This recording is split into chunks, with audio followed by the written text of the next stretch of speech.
do a sitcom called Robot Ninja and Gay Guy. Really? That's fantastic. I'm curious which two they are.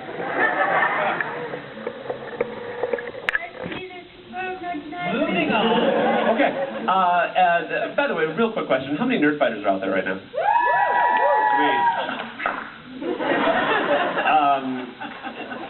My car is parked out in the garage. It's got the DFTBA license plates for California, if you care to see it. Anyway, also email Hank, because I'm trying to get him to do a live episode of Inspector Spacetime at VidCon.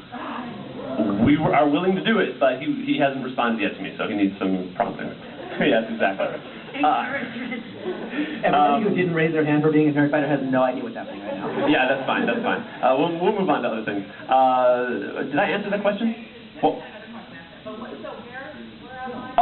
so we do, my YouTube channel is probably where all this is going to live, at Sivartis, Sivartis, and I'm there, I'm on YouTube as Sivartis, Twitter as Sivartis, and Tumblr as Sivartis.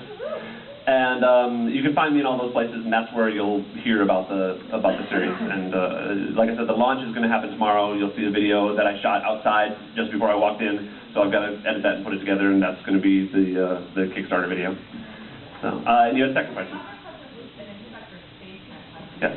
How has crack services improved? Well, actually, being the newest inspector, it's actually we have a budget.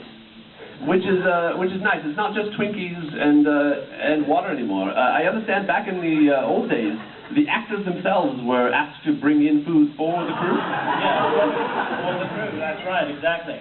Whatever they had at home, whatever they could pilfer from local village shops. Bit of dumpster diving. No, that was just that's right. That's just a rumor. That's just that. Okay. That's right. It's hard to tell the rumors from the real stuff sometimes. I hear Bernard Fox actually supported the Jemmy Dodger industry for several years. They're delicious in your belly. Actually, just a plug for everyone in the room. A bunch of us are watching a zine called Actual Bedhead, dedicated to the community. The second half is called But When. And if you have any Inspector Spacetime stuff that you want, send it to us, and we're going to aggregate it into the world's worst zine. Nice. Nice. Any other questions? All right. We're going to play first for you the theme song, the original theme song, and then we are going to go into the first episode of the web series, which is only about 3-4 minutes. Did you broke the TV? You broke technology. You broke technology. Yeah, and again, this is something that, yeah, feel free to, we will have a video of, I'm going to do kind of a better job of putting together this slideshow. We had, on the internet, there's a guy by the name of, all right, we're back. Not that button. Good going, Brian. On YouTube, there's a guy by the name of Shark Eye Jones. That's one word, Shark Eye Jones. He is an illustrator, and he has illustrated a bunch of stuff for me, and he illustrated this, the series the episode that we're going to see. Amazing guy. Look him up, subscribe to him. But you'll see a video version of this episode in a couple of days. Are we ready? Yeah. Okay, go ahead.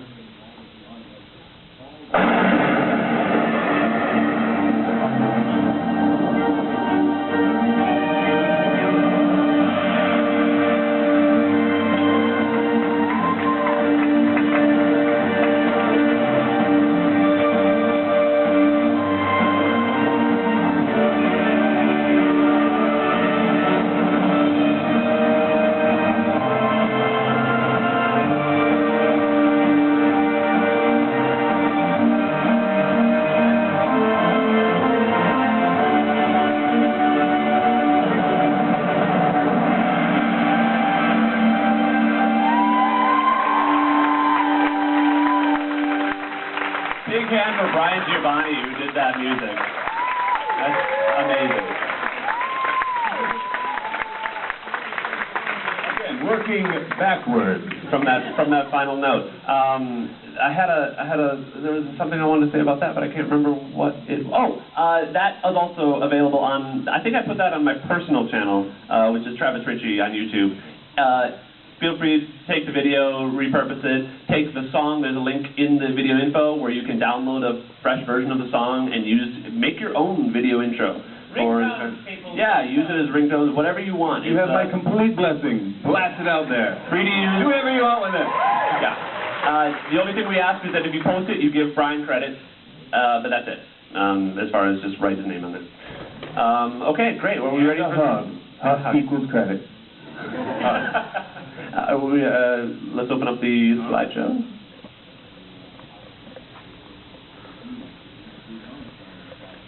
There we go. Working back. To be continued. That's at the end. Everybody had a good time. No. Here we go. Whenever you guys are ready.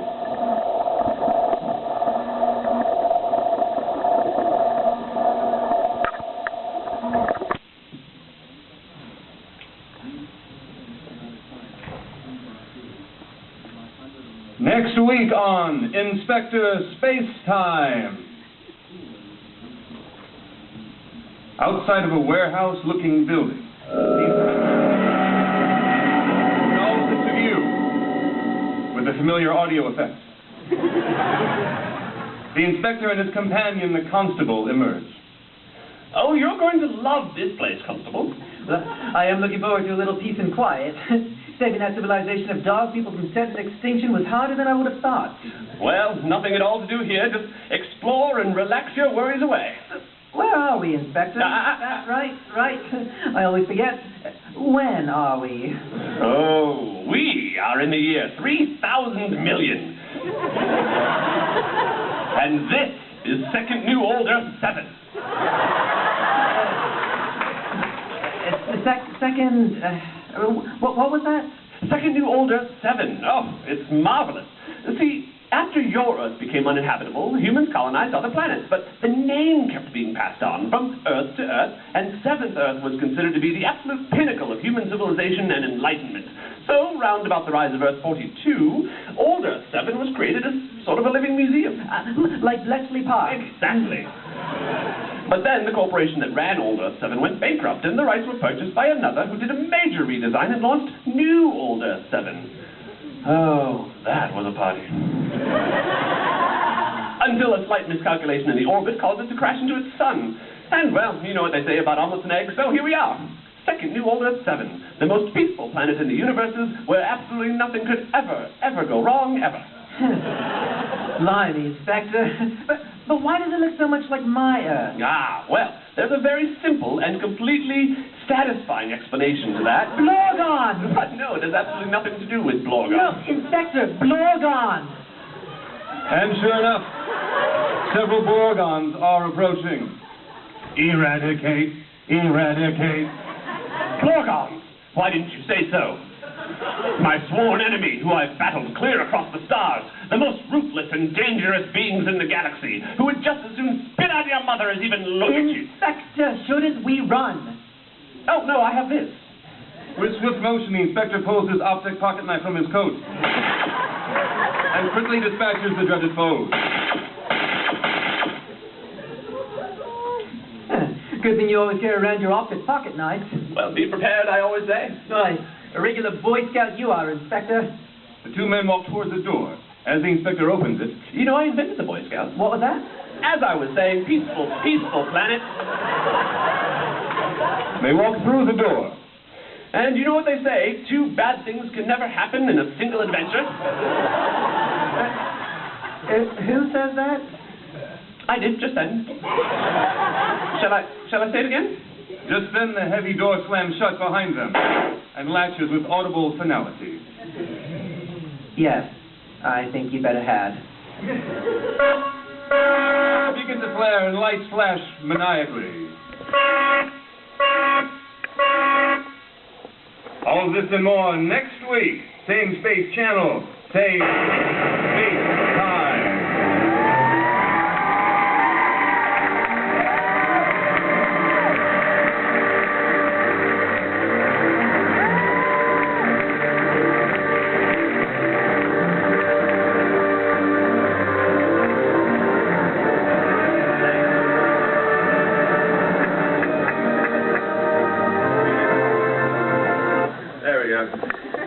And so that's going to be a 6-episode web series, and it will feature the return of the Inspector's arch nemesis, Boyish the Extraordinary. And you are literally and officially the first audience to have heard what you just heard. So, yay, yay, yay.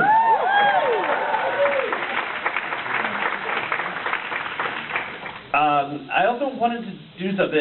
A lot of people ask for this, and so I thought I'd just do it for you because it's, some people ask while they're in line and I'm getting autographs. So this is the thing I get the most often. The line, his famous line, it's not a question of where but when, is actually a longer quote that is really quite beautiful, and it goes like this. When you look up at the night sky, what do you see? Stars. Millions upon millions of stars, the light of which is arriving here, at this place, in this moment in time, right now. Millions of stars with billions of planets, all existing at this place in time. So the question isn't where, actually, but when.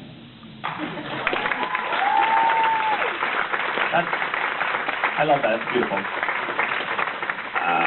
I think we have a little bit extra time for questions, or? Questions, observations, fan talk, non-fan talk. Yes. What about the upcoming comic book crossover between Second Spacetime?